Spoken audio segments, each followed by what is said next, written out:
Hey, Soul Survivors, we are going to talk about 10 ways to get over loneliness. I know a lot of us who have been in narcissistic relationships, we deal with that isolation, or just sometimes we're alone. And overcoming loneliness, this will involve building connections with yourself, kind of that self-love, also others, the whole world around you.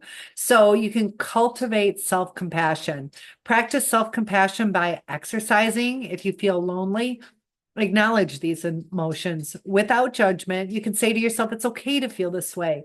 We don't have to feel guilt about it. Many people experience loneliness. You're not the only one, and it does not mean anything's wrong with you.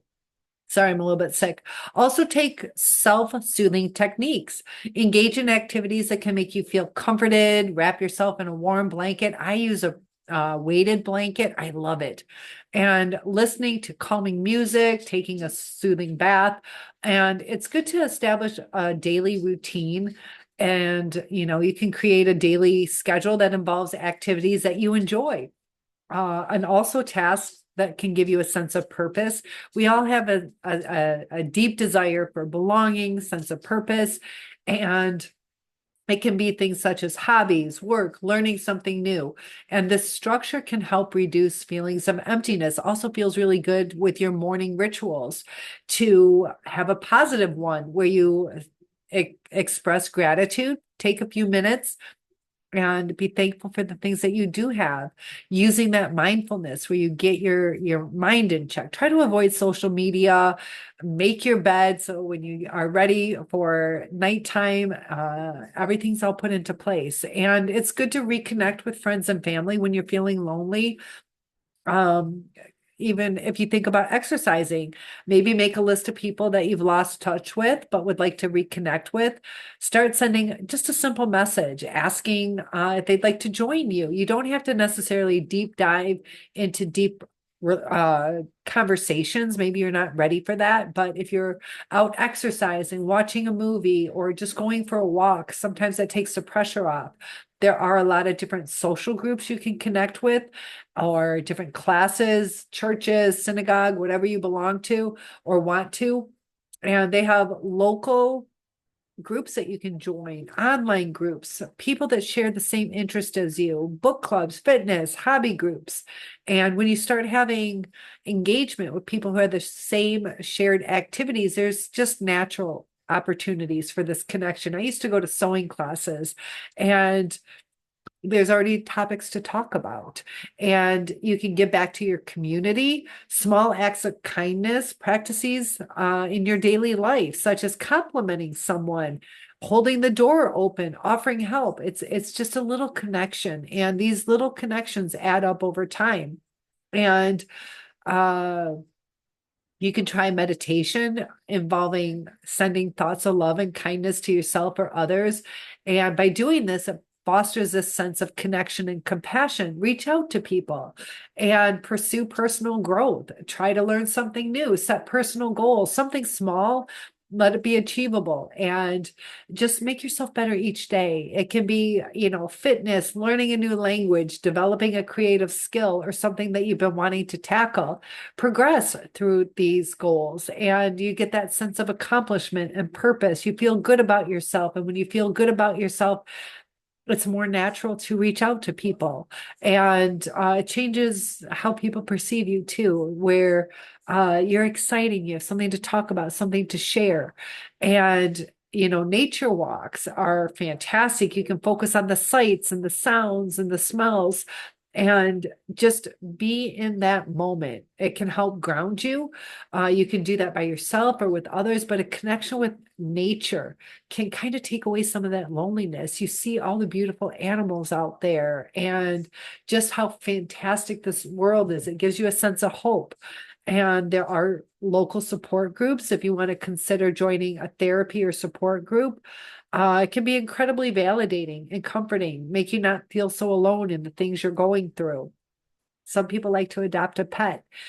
Just caring for them gives you a sense of purpose. I know my dog is so sweet. She kind of picks up on my emotions, and just a couple little cuddles or a warm body to snuggle with, and interacting with them or going on walks. You don't feel as alone. It's also a great opportunity for people to talk to you. What kind of dog is that? And it can kind of take up some of the lonely space. So also have mindful solitude, embrace being alone. There's nothing wrong with being alone.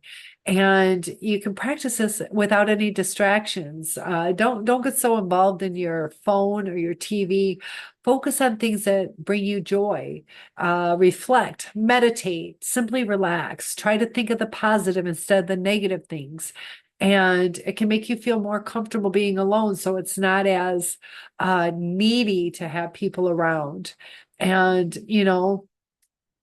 when you're longing for someone, you have a specific person, we have to acknowledge our feelings and allow yourself to feel, put a name towards the emotions, limit contact, create this emotional distance, remove the triggers, objects that identify with that person. If they're not in your life, they shouldn't be in your mind and taking up all your thoughts, and because that can take you away from living your full life.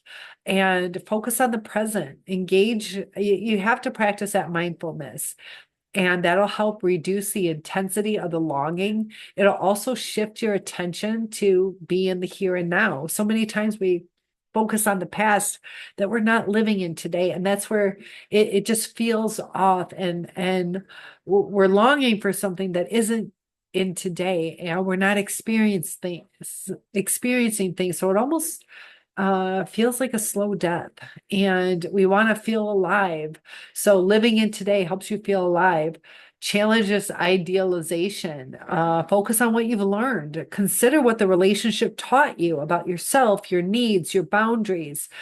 When you start viewing the experience as a source of growth, that helps shift your perspective from the loss to actually something that you learned. And, it's time to set new goals, strengthen other relationships. Instead of longing for one person, focus on the people that are there for you. Be kind to yourself, continue with your self-care and healthy eating, and take some time just to relax. Maybe even write a closure letter to symbolize that it's like releasing a balloon to where it just goes off and is away from you. Sometimes we do need to seek a professional. I do one-on-ones, there's therapists. Explore the different attachment styles that you have. When you speak with a therapist, you can understand your attachment style, how it might influence your thoughts, your feelings, which lead to your actions. Sometimes our actions push people away inadvertently, or we have the wrong kind of match with somebody, and we have to understand what our needs are. Focus on progress, not perfection. None of us are perfect.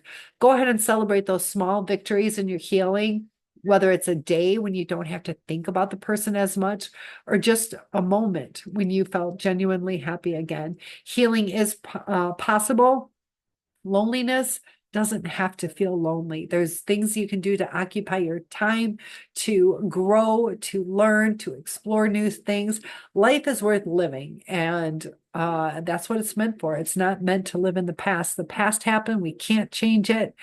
And, if we're longing for a certain person, we want to grow anyways. And a lot of times we'll outgrow that person and have somebody better. If you think about the growth, it brings more high value people into your life. And if it's meant to be, you're a healthier person to deal with. Time will tell what's meant to be. I know a lot of my channel deals with narcissists. Not all breakups are from a narcissist. Sometimes people need to grow, but you definitely don't want to stay stagnant and miss out on your life. So one-on-ones are available. Topic requests are welcome, and I'll see you in the next video.